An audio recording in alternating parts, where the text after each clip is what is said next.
नमस्कार दोस्तों, आज की इस वीडियो में हम बात करेंगे बीए प्रोग्राम 5th सेमेस्टर की इंडियन इकोनॉमी के बारे में, जिसमें हम बेरोजगारी चैप्टर के बारे में बात करेंगे। तो जैसे आपके सामने है प्रश्न है कि भारत में पाई जाने वाली बेरोजगारी की प्रकृति और प्रकार बताइए। रोजगार के अवसर प्रदान करने के लिए भारत में चलाई गई विशेष परियोजनाओं की व्याख्या कीजिए। इसके माप क्या है बेरोजगारी के? ग्रामीण क्षेत्रों में रोजगार सृजन के लिए कार्यक्रम।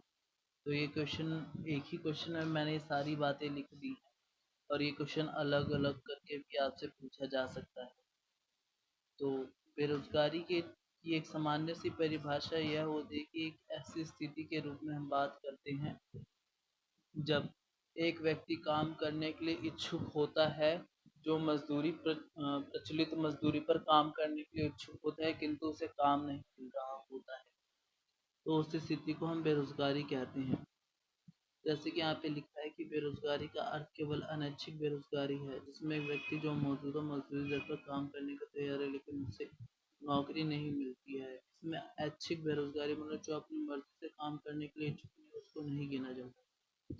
तो भारत में बेरोजगारी के प्रकार, तो यहाँ पे मैंने कुछ प्रकार लिखे हैं, जैसे खुली बेरोजगारी, प्रच्छन्न बेरोजगारी, मौसमी बेरोजगारी, चक्रीय बेरोजगारी, शिक्षित बेरोजगारी। अ, ये इस प्रकार की बेरोजगारी होती है जिसमें पढ़े लिखे लोगों में खुली बेरोजगारी के अलावा कई बेरोजगारी है, क्योंकि उनकी योग्यता नौकरी मेल नहीं खाती है। अर्थात इसमें जो रोजगार उनको उपलब्ध होता है, लेकिन जो उन्होंने शिक्षा प्राप्त की है वो दोनों मेल नहीं खा पाती है, और कई बार ऐसा होता है कि उनके अंदर वो योग्यता ही नहीं होती है जिनकी नौकरी उन्हें चाहिए होती है। तो ये एक प्रकार से बेरोजगारी है, क्योंकि और इसका कारण होता है क्योंकि हमारे यहाँ जो कौशल है उसकी कमी है, फिर उसके बाद जो सरकारी नौकरी है उसकी भी कमी है, और भारत में जो शिक्षा का ढांचा है वो भी बहुत खराब है। तो ये सब इससे कारण।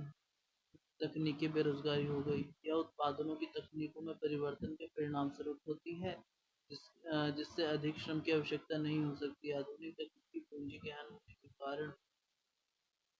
आधुनिक तकनीक पूंजी गहन होने के कारण कम मजदूर की आवश्यकता होती है, और इस प्रकार की बेरोजगारी में योगदान देती है। आपने भी देखा होगा, अब कई प्रकार की मशीनें आ गई है, एग्रीकल्चर सेक्टर में, औद्योगिक सेक्टर में भी कई प्रकार की मशीनें आ गई हैं, जिस जिसके कारण जो श्रम शक्ति है उसमें उसने रोजगार को काफी ज़्यादा, बेरोजगारी को काफी ज़्यादा उत्पन्न करा है।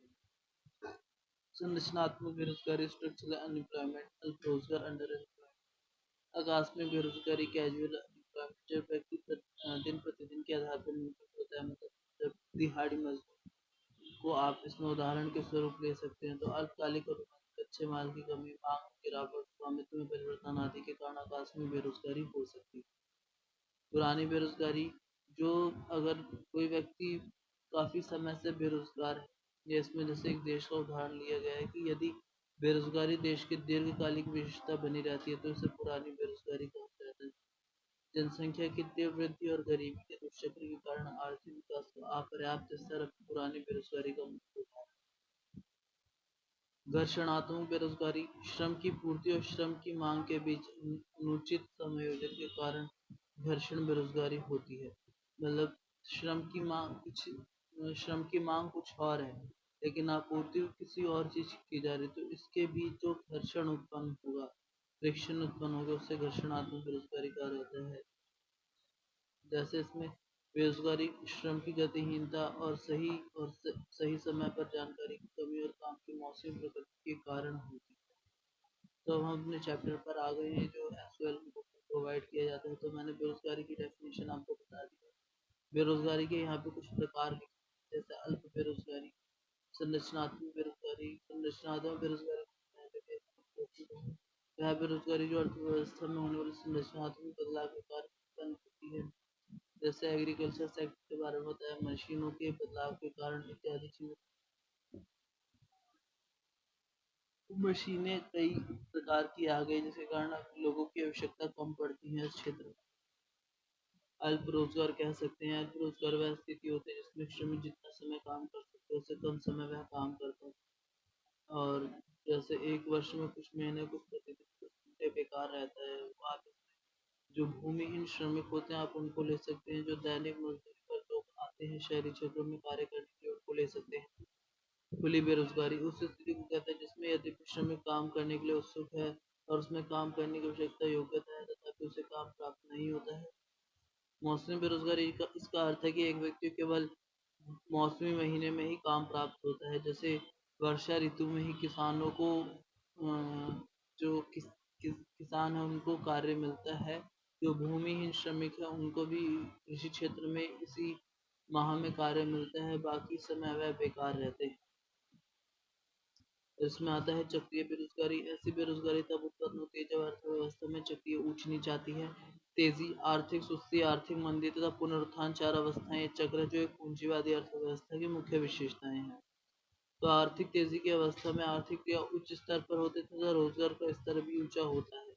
जब अर्थव्यवस्था में कुल जरूरतें घटने की प्रवृत्ति पाई जाती है तो इस स्थिति में भी मतलब आर्थिक क्रिया भी उच्च स्तर पर, लेकिन धीरे धीरे जैसे जैसे सब चीज़ें स्टेबल हो जाती है उस हिसाब से मांग में भी कमी आने लग जाती है।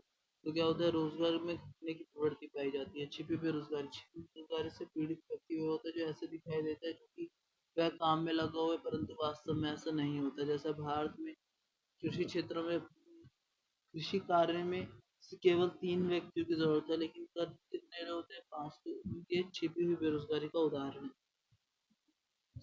बेरोजगारी के कारण क्या है? तो भारत में की गरीब ग्रामीण एवं शहरी क्षेत्रों में विस्तृत बेरोजगारी एक जटिल समस्या है जिसके अनेक कारण हैं जिनकी व्याख्या नीचे की गई है। वृद्धि की धीमी गति, स्लो पेस ऑफ ग्रोथ। बेरोजगारी का मुख्य कारण वृद्धि की धीमी गति है। रोजगार का आकार प्राय बहुत सीमित विकास के स्तर पर निर्भर करता है।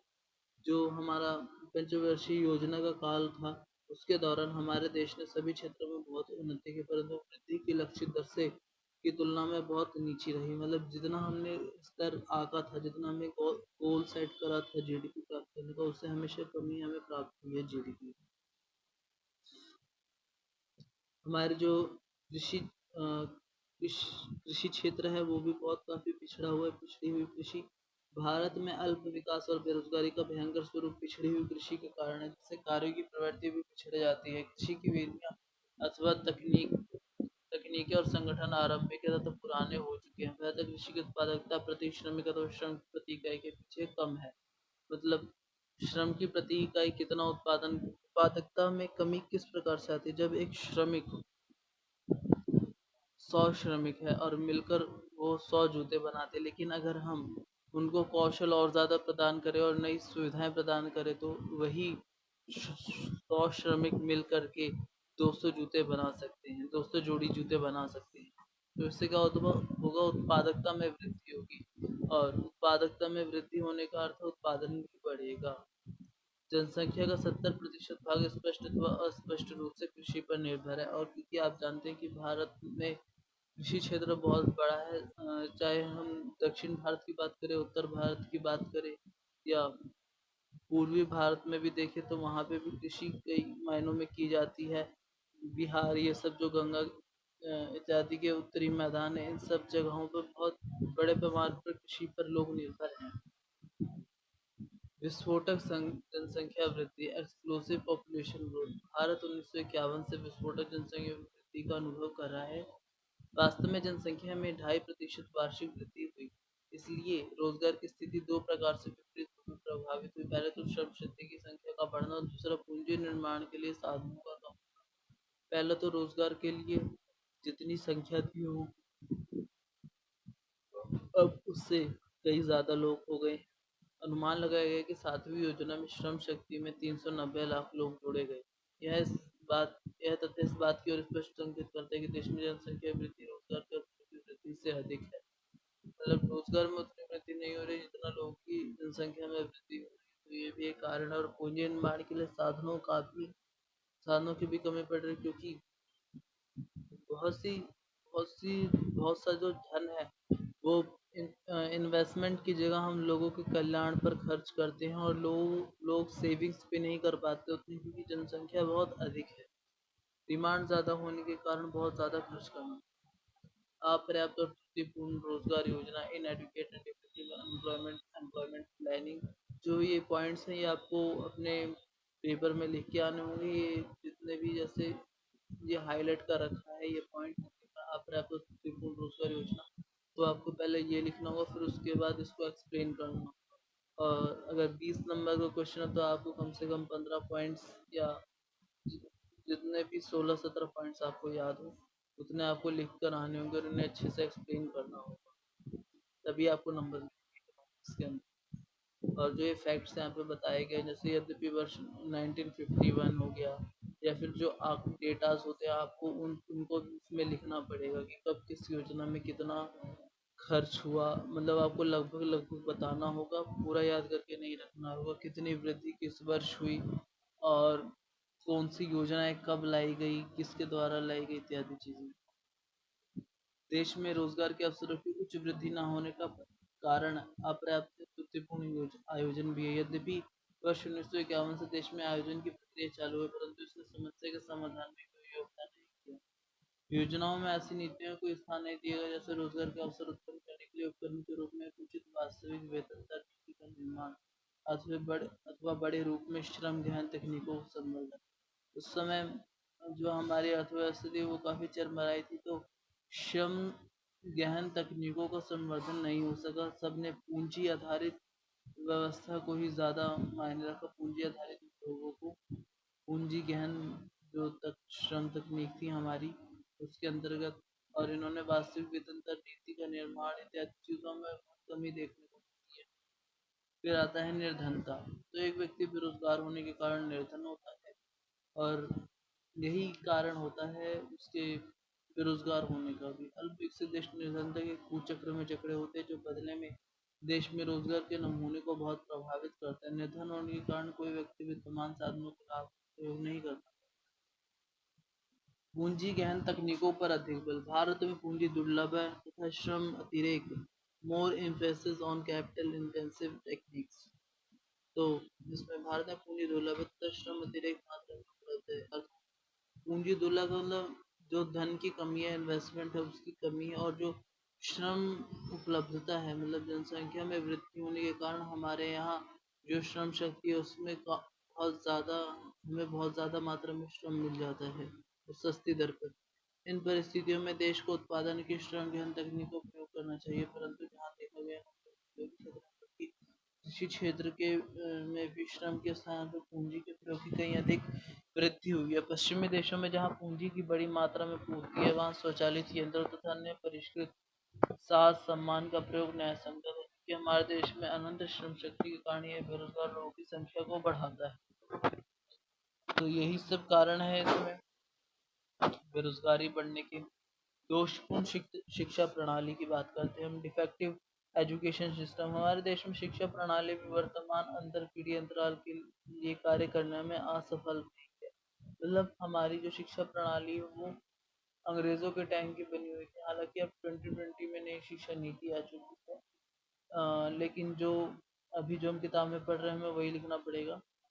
तो इसमें ये वर्तमान की जो हमारी आवश्यकताएं हैं उसको पूरा करने में असमर्थ थी, क्योंकि उस समय अंग्रेजों ने शिक्षा नीति को इस प्रकार बनाया था क्योंकि उन्हें अपने यहाँ काम करने वाले क्लर्कों की ज़रूरत थी। और लेकिन आज के समय में हमें केवल क्लर्क ही नहीं चाहिए, हमें डॉक्टर्स चाहिए, इंजीनियर्स चाहिए, और और भी टीचर्स चाहिए, हमें ऑफिसर्स चाहिए, कई आईएएस ऑफिसर चाहिए, और जो भी वकील वगैरह है, पुलिस चाहिए, इत्यादि कार्यों के लिए हम हमें हर अलग क्षेत्र में साइंटिस्ट चाहिए। तो ये सब चीज़ें हमारे आवश्यकताओं को पूरा करने में असफल रही थी उस समय की शिक्षा प्रणाली जो थी। तो फिर उसके बाद हम 8वें पॉइंट की बात करते हैं, जैसे यहाँ पे लिखा है जिसे मैकाले ने औपनिवेशिक काल में आरंभ किया था। तृतीय क्षेत्र की धीमी गति, स्लो ग्रोथ और टर्शरी सेक्टर। तृतीय क्षेत्र जिसमें वाणिज्य, व्यापार, यातायात आदि सम्मिलित है, का विस्तार सीमित है क्योंकि इसमें पूंजी लग ही नहीं पा रही है। तो जो हमारा तृतीय क्षेत्र भी है वह भी श्रम शक्ति को रोजगार उपलब्ध नहीं करवाता है। फलतः इंजीनियर और डॉक्टर को उद्योग रूप में प्रशिक्षित विद्यार्थियों के बीच विस्तृत बेरोजगारी है। आज भी कई बीटेक स्टूडेंट हैं, कई बीए के स्टूडेंट हैं, कई कई ग्रेजुएट स्टूडेंट्स हैं जो अभी भी बेरोजगार बैठे हुए हैं। कुटीर एवं लघु उद्योगों का पतन, declining of cottage and small industry. परंपरावादी हस्तकला का अतीत बहुत उज्जवल था। यह ग्रामीण कारीगरों, दस्तकारों तथा कृषि श्रमिकों के अन्य लोगों के लिए रोजगार का मुख्य साधन था। दुर्भाग्य से गांवों के अधिकांश हस्तकला समाप्त हो गए अथवा क्षीण हो गए। इसका कारण एक तो विदेशी प्रशासकों की अहितकारी नीति था, तो दूसरा इन्हें मशीन द्वारा निर्मित वस्तुओं द्वारा प्रस्तुत कड़ी प्रतियोगिता का सामना करना पड़ा। और बाकी का यहाँ पे 10वां पॉइंट जैसे स्वरोजगार के कम साधन, अधिक अवसरों की उत्पत्ति के लिए अन्य अड़चन यह है कि देश के ग्रामीण और अर्ध रोजगार के अधिक अवसरों की उत्पत्ति में एक अन्य अड़चन है कि देश के ग्रामीण और अर्ध शहरी क्षेत्र में स्वरोजगार के उपयुक्त साधन नहीं है। जैसे लोग अपना कार्य करके स्वयं स्वरोजगार प्राप्त कर सकते हैं, तो वहाँ पे उनके लिए उपयुक्त साधन नहीं है। अल्प विकसित देशों की भांति हमारे बहुत से इंजीनियरों, तकनीशियनों तथा अन्य सुयोग्य व्यक्तियों के पास स्वरोजगार के पर्याप्त साधन नहीं है। यह सब वेतन नौकरी की तलाश में रहते हैं, परंतु जहाँ तक कि औद्योगिक क्षेत्र में भी रोजगार के अवसरों के अभाव के कारण वह बेरोजगार रहते हैं। क्षेत्रीय असमानता, रीजनल डिस्पैरिटीज, देश में क्षेत्रीय असंतुलन में बेरोजगारी का एक कारण है। कुछ पिछड़े हुए क्षेत्र पूर्वापेक्षित संरचना के अत्यधिक अभाव का सामना करते हैं, जबकि उन्नत क्षेत्रों के पास पर्याप्त साधन उपलब्ध होते हैं। त्रुटिपूर्ण सामाजिक प्रणाली, डिफेक्टिव सोशल सिस्टम, देश की त्रुटिपूर्ण सामाजिक व्यवस्था भी समस्या की गंभीरता को तीव्र करती है। लोग अभी भी अंधविश्वासी, अनपढ़ और अभी परिवार नियोजन को एक बड़ा पाप मानते हैं। तो ये सब चीजें आती है इसमें। डिफेक्टिव सोशल सिस्टम हो गया। दूसरा कारण मिसलेनियस रीजंस में आता है। उपरोक्त कारणों की तरफ भी और भी कुछ कारण जो अत्यधिक बेरोजगारी के लिए चल जाएंगे। हाल के वर्षों में निर्यात की मांग कम हो गई है, जिसने औद्योगिक उत्पादन को बहुत प्रभावित किया। कारखानों को सरकारी विभागों में छंटने के कारण बड़ी संख्या में श्रमिक बेरोजगार हो गए हैं। तो ये सब है। फिर भारत में बेरोजगार की प्रकृति और सीमा क्या है, तो इस पे भी क्वेश्चन आ सकता है आपसे पूछने के लिए। तो विकसित देशों में व्यापार चक्रों की उपस्थिति के कारण चक्रीय बेरोजगारी अत्यधिक प्रचलित होती है। मतलब व्यापार में कभी बढ़ोतरी, कभी मंदी होती है। तो इसके कारण व्यापार चक्र के कारण चक्रीय बेरोजगारी पाई जाती है। किन्स के अनुसार इस प्रकार के रोजगार का मुख्य कारण कम प्रभावी मांग है, लेकिन भारत में कई अन्य कम विकसित देशों की तरह पुरानी बेरोजगारी मौजूद है। भारत में ग्रामीण और शहरी क्षेत्रों में बेरोजगारी भिन्न प्रकार की। ग्रामीण और शहरी बेरोजगारी परिदृश्य, भारत का जो अधिकांश भाग है वो गांवों में रहते हैं। ग्रामीण भारत में बेरोजगारी के तीन मुख्य रूप निम्नलिखित है। पहला है मौसमी बेरोजगारी, दूसरा है प्रचंड बेरोजगारी, तीसरा है पुरानी बेरोजगारी। शहरी बेरोजगारी परिदृश्य, शहरी क्षेत्रों के निवासियों के अलावा कई लोग नौकरियों की तलाश में शहरी क्षेत्रों में पलायन करते हैं। इस प्रकार शहरी क्षेत्रों में बेरोजगारी की स्थिति गंभीर है। शहरी बेरोजगारी की तीन प्रमुख विशेषता है। पहला, हजारों शिक्षित युवा बेरोजगार हैं। यह हमारी शिक्षा प्रणाली की खामियों का कारण हो सकता है। कई मामलों में वर्तमान शिक्षा प्रणाली औद्योगिक और सेवा क्षेत्र के आवश्यक कौशल प्रदान नहीं करती है। दूसरा, समाज में इस अर्थ में अल्प रोजगार है कि लोगों को पूरे दिन काम नहीं मिलता। औद्योगिक और सेवा क्षेत्र में उपलब्ध नौकरियां नियमित नहीं। तीसरा, इसके अलावा उपलब्ध नौकरियां नौकरी चाहने वाले की योग्यता के अनुसार नहीं है, इसलिए कई व्यक्तियों को कम भुगतान किया जाता है और किए गए काम की मात्रा के अनुसार भुगतान नहीं किया जाता। फिर भारत में बेरोजगारी के परिणाम क्या हैं?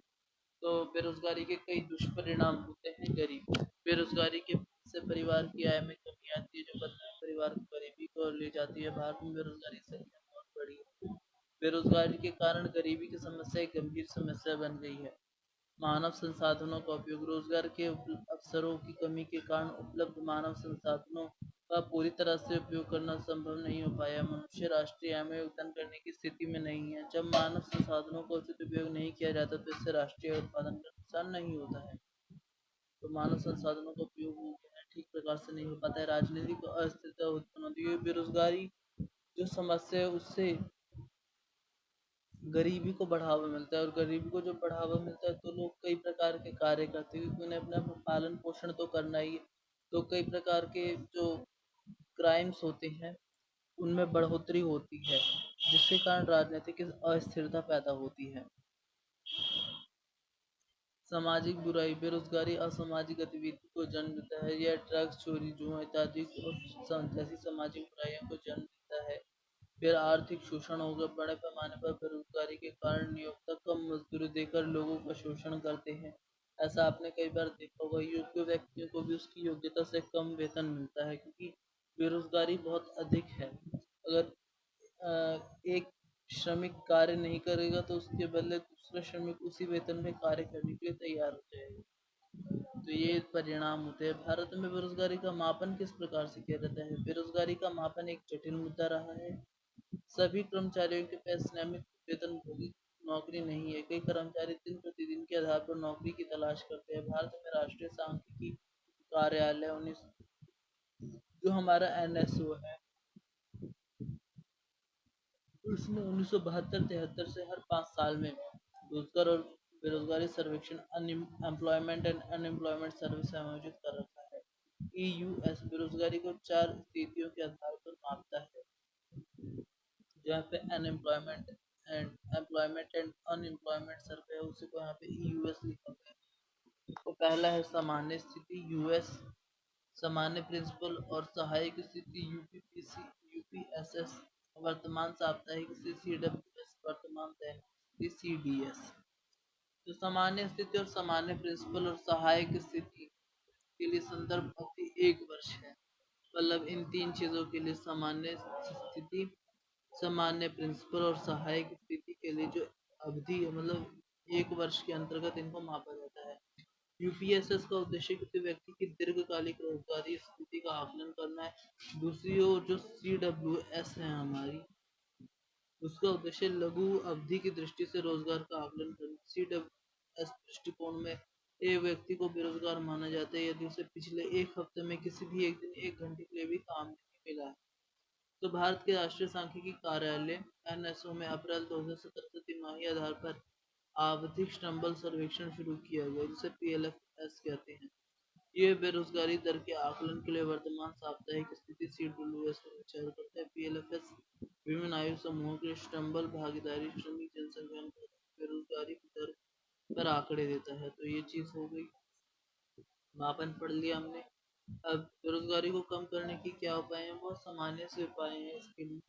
तो ये आप कई वर्षों से पिछले वर्ष भी आपने पढ़ा होगा जब आप 12वीं क्लास में होंगे तब। तो ये बहुत सामान्य से सुझाव है, जैसे कि कृषि का पुनर्निर्माण करना, रिकंस्ट्रक्शन ऑफ एग्रीकल्चर। भारत में कृषि मात्र लाभप्रद व्यवसाय न होकर एक जीवन पर्याय बनकर रह गया, जबकि कृषि क्षेत्र को बढ़ावा देने से किसानों के आय में बहुत ज्यादा बढ़ोतरी होती है। पश्चिम के देशों में आपने देखा होगा तो वहाँ पे बहुत बड़े पैमाने पर कृषि की जाती है और उत्पादकता में भी वहाँ ज़्यादा वृद्धि होती है क्योंकि वहाँ पे आधुनिक स्तर पे नई नई टेक्नोलॉजी का उपयोग करके भूमि की जो मिट्टी होती है उसका अनुमान लगा कि किस प्रकार की मिट्टी है, वहाँ पे किस प्रकार की फसल उगाई जा सकती है, इत्यादि चीज़ों का ध्यान रख के वहाँ पे फसल उगाई जाती है। तो इस प्रकार से इसमें नई नई रिसर्च को आगे बढ़ावा दे करके हम कृषि का पुनर्निर्माण कर सकते हैं। तो ये सब कारण है जिससे रोजगार उत्पन्न होगा। श्रम गहन तकनीकों को अपनाना, adoption of labour intensive skill. अब जहाँ पर कंप्यूटर की जरूरत है वहाँ पर कंप्यूटर तो रहेगा, लेकिन अगर जहाँ पर श्रम गहन तकनीकों का भी उपयोग हो सकता है तो वहाँ पर केवल हमें श्रम गहन तकनीकों का उपयोग करना चाहिए। हमारी सरकार को चाहिए कि उत्पादन के नए क्षेत्रों में श्रम गहन तकनीकों को अपनाया जाए। शुम्पीटर ने इसे मध्यस्थ प्रौद्योगिकी का नाम दिया जो बड़े स्तर पर एक श्रम के समावेशन के लिए वास्तव में काम करता है। सिर्फ औद्योगिकीकरण, रैपिड इंडस्ट्रियलाइजेशन, औद्योगिक बेरोजगारी की समस्या के समाधान के लिए उपचार, औद्योगिक क्षमता को बढ़ाने में की जाए। इसका अर्थ है कि वर्तमान उद्योग के विस्तार से नए उद्योगों के विकास की बहुत आवश्यकता है। कुल मूलभूत उद्योग जैसे लोहा और इस्पात उद्योग, सुरक्षा, रासायनिक, बिजली उत्पादन की स्थापना आवश्यक है। इसके साथ ही त्रुटिपूर्ण एवं खर्चीले केंद्रीकरण को सुधारने के लिए वैज्ञानिक आधार पर विकेंद्रीकरण करना अपेक्षित है। भारतीय योजनाओं के अंतर्गत औद्योगिक विकास ने दिशा में पर्याप्त योगदान दिया। जनसंख्या नियंत्रण, पॉपुलेशन कंट्रोल हो गया, ये इसकी बताने की आवश्यकता नहीं है, ये हर कोई लिख सकता है। शिक्षा प्रणाली का पुनः सुधार, शहरी क्षेत्रों में पढ़े लिखे बेरोजगार लोगों की समस्या के संबंध में भारत के लिए आवश्यक है कि वह देश में बदलते हुए वातावरण के अनुसार शिक्षा प्रणाली को सुधारों सहित पुनर्निर्मित किया जाए। शिक्षा का व्यवसायीकरण आवश्यक है। युवा व्यक्तियों को उपयुक्त शिक्षा उपलब्ध की जाए, जो विशेषता गांवों में अपने पसंद के लघु या कुटीर उद्योग आरंभ कर सकें। स्किल्स सिखाना जरूरी है। ऐसे ऐसे स्किल्स सिखाए जाए और उसके लिए अगर ऋण की आवश्यकता है तो ऋण भी कम दरों पर उपलब्ध कराया जाए। तो इससे रोजगार वह स्वरोजगार भी उत्पन्न करेंगे और कई दूसरे लोगों को भी वो रोजगार देंगे इन कुटीर एवं लघु उद्योगों की सहायता से। सामाजिक सेवाओं का विस्तार, extension of social services. Bharat में अभी भी पश्चिम के उन्नत देशों की तुलना में शिक्षा, चिकित्सा, विज्ञान एवं अन्य सामाजिक सेवाओं में बहुत पिछले है। बहुत पीछे है, इसलिए इन सेवाओं को देश के पिछड़े क्षेत्रों में ग्रामीण लोगों तक विस्तृत करने के लिए प्रयत्न किया जाना चाहिए। इससे जनसाधारणों में प्रगति जागृति आएगी। विकेंद्रीकरण अनुभव दर्शाते हैं कि गांवों और छोटे शहरों में रोजगार के लाभप्रद अवसर का अभाव लोगों को वैकल्पिक कार्यों की तलाश में बड़े शहरों को स्थानांतरित करने के लिए प्रेरित करते हैं। इससे अत्यधिक भीड़ और शहरी समस्याओं को आपको भी पता होगा, पलायन जब होता है तो शायद ग्रामीण क्षेत्रों से शहरी क्षेत्रों में पलायन होने की स्थिति में शहरों पे कितना ज्यादा दबाव की स्थिति बन जाती है। जिससे के लिए सभी के लिए समस्या उत्पन्न हो जाती है। ना तो जो पलायन करके जो ग्रामीण क्षेत्र से लोग आते हैं, ना तो उनके लिए कई प्रकार की सुविधा है तो उसकी भी कमी होती है। उन्हें स्वच्छ जल पीने के लिए नहीं मिल पाता है, शौचालय नहीं मिल पाते हैं, रहने का आवास नहीं मिल पाता है ठीक प्रकार से, शिक्षा की कमी होती है, वे गंदी बस्तियों में रहते हैं। तो इत्यादि कारण है, मतलब पलायन होने से भी ये सब चीजें उत्पन्न होती है। सिर्फ केवल शहरी लोगों के लिए यही समस्याएं उत्पन्न नहीं होती, ग्रामीण क्षेत्र से जो लोग आए होते हैं उनके लिए भी समस्या उत्पन्न होती है। इन परिस्थितियों में छोटे शहरों के पास पड़ोस के उद्योगों को स्थानीय साधनों के अनुसार विकसित करना चाहिए। उदाहरणतः कृषि आधारित उत्पादन आधारित उद्योग की स्थापना स्थानीय साधनों के स्वरूप पर आधारित होनी चाहिए। छोटे उद्यमों को जो है प्रोत्साहन मिलना चाहिए, जैसे गाँवों इत्यादि या कस्बों में जो लघु उद्योग होते हैं या कुटीर उद्योग होते हैं उनको इनकरेज करना चाहिए, उनको संरक्षण देना चाहिए, उनको निवेश करने के लिए धन देना चाहिए। और भी कई प्रकार से उनकी सहायता की जा सकती है। अ, जैसे उनको नई नई जो तकनीकें आती हैं उनको उनमें बढ़ावा देना चाहिए, नए नए इनोवेशंस को उनको उनमें बढ़ावा देना चाहिए। तो क्या चीज़ आती है, guiding centre and more employment exchange, मार्गदर्शक केंद्र और अधिक रोजगार कार्यालय। अर्थशास्त्र इस संबंध में एक मत है कि रोजगार की तलाश के लोगों को मार्गदर्शन हेतु ग्रामीण एवं शहरी क्षेत्र में अनेक रोजगार कार्यालय खोले जाने चाहिए। रोजगार कार्यालय वैसे कार्यालय होते हैं जहाँ लोगों को बताया जाता है कि किस क्षेत्र में काम करना चाहिए, किस क्षेत्र में काम उपलब्ध है, और वही उनको उस क्षेत्र में कार्य उपलब्ध कराने के लिए सहायता भी करते हैं। फिर ग्रामीण विकास योजना, रूरल डेवलपमेंट स्कीम्स हो गई, इसमें स्वरोजगार की संभावना, सेल्फ एम्प्लॉयमेंट, आरपीयू, सरकार पर बेरोजगारी के बढ़ते हुए बोझ को हल्का करने के लिए साक्षर, अर्धसाक्षर, निरक्षर निरक्षर सभी को भली भांति विविधीकृत स्वरोजगार के अवसर उपलब्ध किए जाने चाहिए। इससे बेहतर कमाई तथा आत्मसम्मान सहित जीवन प्राप्त करने में सहायता मिलेगी। तो सरकार के नीतिगत उपाय, गवर्नमेंट पॉलिसी मेजर, तो सरकार ने जो पंचवर्षीय योजना थी उसके अंतर्गत बहुत सारे ऐसे पॉलिसीज निकाली, स्कीम्स निकाली जिसके अंदर बेरोजगारी की समस्या को समाप्त कर सके।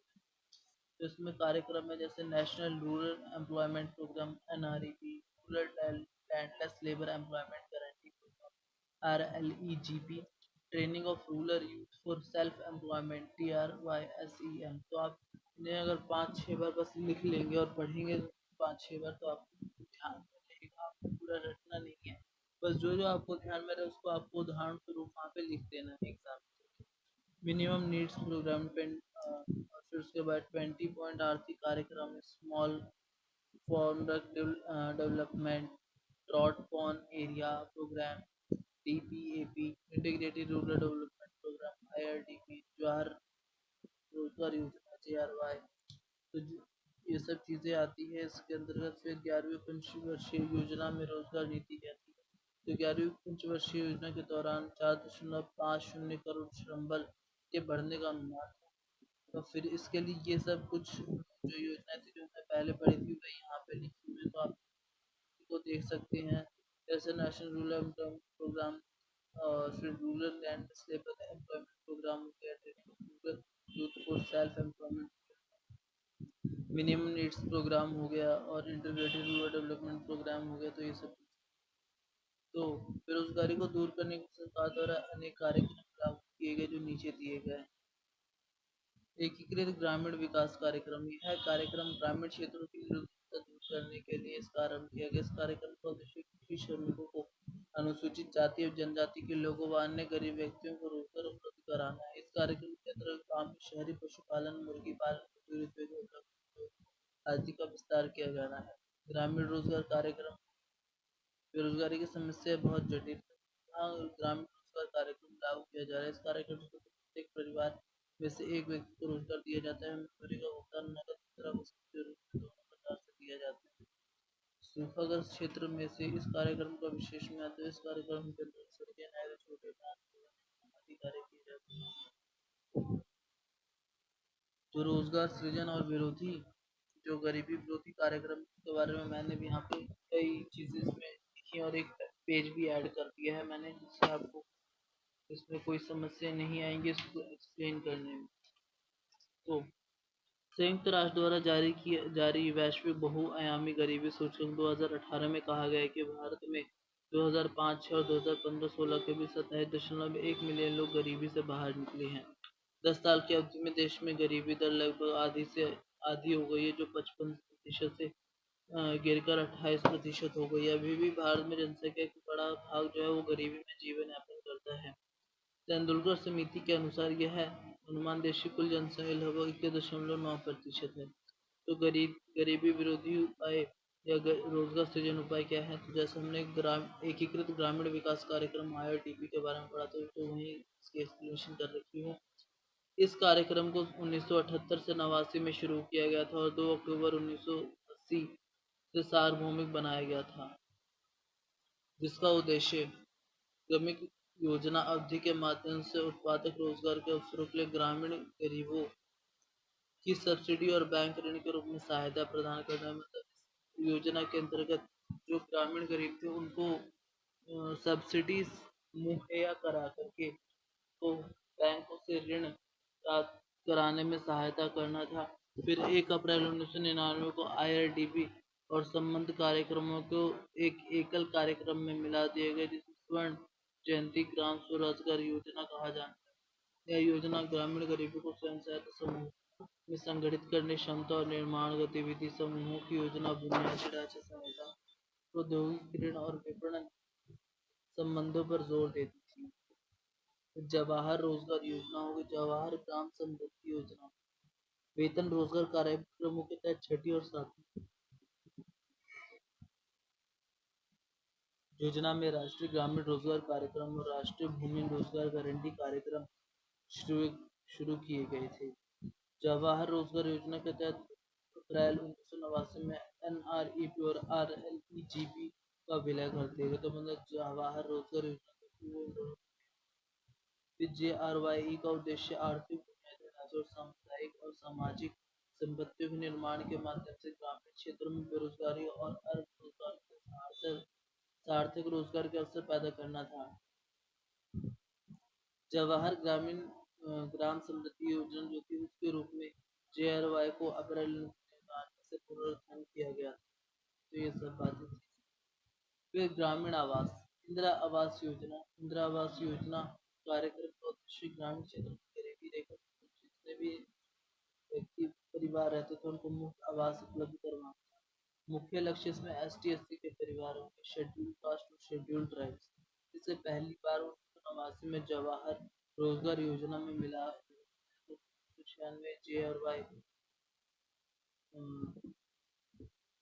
1996 में, मतलब आप इसे यहाँ तक ही पढ़ सकते हैं कि 1989 से जवाहर रोजगार योजना में फिर इसमें चौथी चीज आ जाती है काम के बदले भोजन कार्यक्रम। काम के बदले भोजन कार्यक्रम सन 2001 में EAS के फुल फॉर्म के एक घटक के रूप में शुरू किया गया था। इसे सबसे पहले 8 सूखा प्रभावित रोजगार राज्य छत्तीसगढ़, गुजरात, हिमाचल प्रदेश, मध्य प्रदेश, उड़ीसा, राजस्थान, महाराष्ट्र, उत्तर प्रदेश में लॉन्च किए गए थे। इसका मुख्य लक्ष्य जो था वो मजदूरी रोजगार के माध्यम से खाद्य सुरक्षा को बढ़ावा देना था। फिर संपूर्ण ग्रामीण रोजगार योजना होगी, SGRY, JGA, SYEAS और काम के बदले प्रयोग कार्यक्रम को 1 सितंबर 2002 से संपूर्ण ग्रामीण रोजगार योजना के तहत पुनरुत्थान और विलय कर लिया गया था। इस योजना का मुख्य उद्देश्य मजदूरी रोजगार का सृजन, टिकाऊ आर्थिक बुनियादी ढांचे का निर्माण करना। तो इन सब में आप जो योजनाओं के नाम ध्यान रखें वो ज़्यादा बेहतर होगा, और उसमें जो जो चीज़ें बस मैंने बताया उसको बस हल्का सा आपको ध्यान में रखना है, बाकी आपका एग्जाम काफ़ी अच्छे से जाएगा इन योजनाओं के बारे में। महात्मा गांधी राष्ट्रीय ग्रामीण रोजगार गारंटी अधिनियम, मनरेगा जिसे हम कहते हैं, इसे 2 फरवरी 2005 को लॉन्च किया गया था। यह अधिनियम हर ग्रामीण परिवार को हर साल 100 दिन का स्वतंत्र रोजगार प्रदान कराता है। प्रस्तावित का 1/3 महिलाओं के लिए आरक्षित होगा। केंद्र सरकार राष्ट्रीय रोजगार गारंटी कोष भी स्थापित करेगी इसके लिए। इसी तरह राज्य सरकार योजना के कार्यान्वयन के लिए राज्य रोजगार गारंटी कोष की स्थापना करेगी। कार्यक्रम के तहत यदि किसी आवेदक को 15 दिन के भीतर रोजगार प्रदान नहीं किया जाता तो वह दैनिक बेरोजगारी भत्ते का हकदार होगा। मनरेगा की मुख्य विशेषताएं: अधिकार आधारित ढांचा, रोजगार की समयबद्ध गारंटी, श्रम गहन कार्य, सशक्तिकरण, पारदर्शिता और जवाबदेही, केंद्र सरकार द्वारा पर्याप्त काम के बदले राष्ट्रीय भोजन कार्यक्रम, जो 14 नवंबर 2004 को देश के 150 सबसे पिछड़े जिलों में किया गया था। यह कार्यक्रम का उद्देश्य संपूर्ण ग्रामीण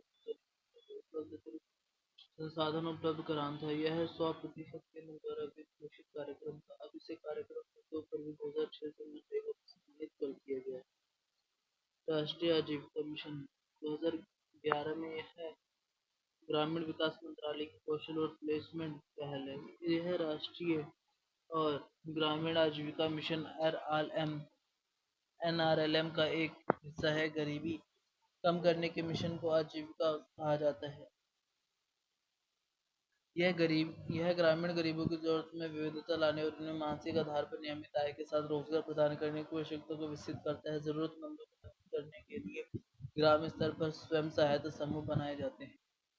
फिर प्रधानमंत्री कौशल विकास योजना, यह नई योजना थी जो इस मार्च 2015 कैबिनेट ने 14 लाख युवाओं को कौशल प्रशिक्षण प्रदान करने की योजना को मंजूरी दी, जिसमें कुल परिवार जो इसमें भी जो कुल व्यय था वो 1120 करोड़ है। यह योजना राष्ट्रीय कौशल विकास निगम के माध्यम से कौशल विकास और उद्यमिता मंत्रालय से लागू की गई।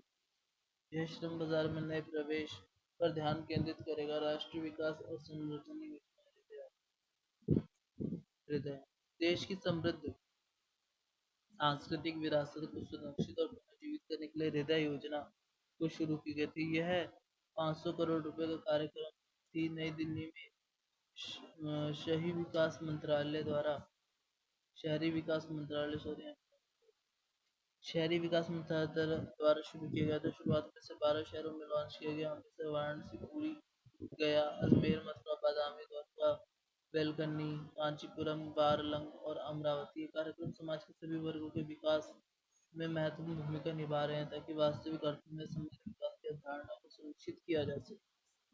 तो ये सब हमारे कार्यक्रम थे। तो ये यहाँ पे क्वेश्चन है, भारत में बचत के स्रोतों की व्याख्या कीजिए। भारत में निम्न बचत दर के क्या कारण है? तो ये बचत के स्रोत आने वाले चैप्टर्स में आपको पढ़ा दिया जाएगा। तो निम्न बचत के क्या कारण है उसको भी देखा जाएगा। और यहाँ पे भी क्वेश्चन है, भारत में पाई जाने वाली बेरोजगारी की प्रकृति तथा प्रकार बताइए।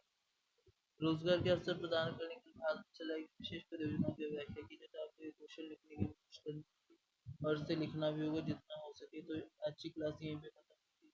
आपको ये वीडियो कैसी लगी कमेंट में बताएं, और अगर आपको इससे कुछ सीखने को मिला तो हमारे चैनल को सब्सक्राइब करें और इसे जिसको आवश्यकता हो उसको शेयर करें।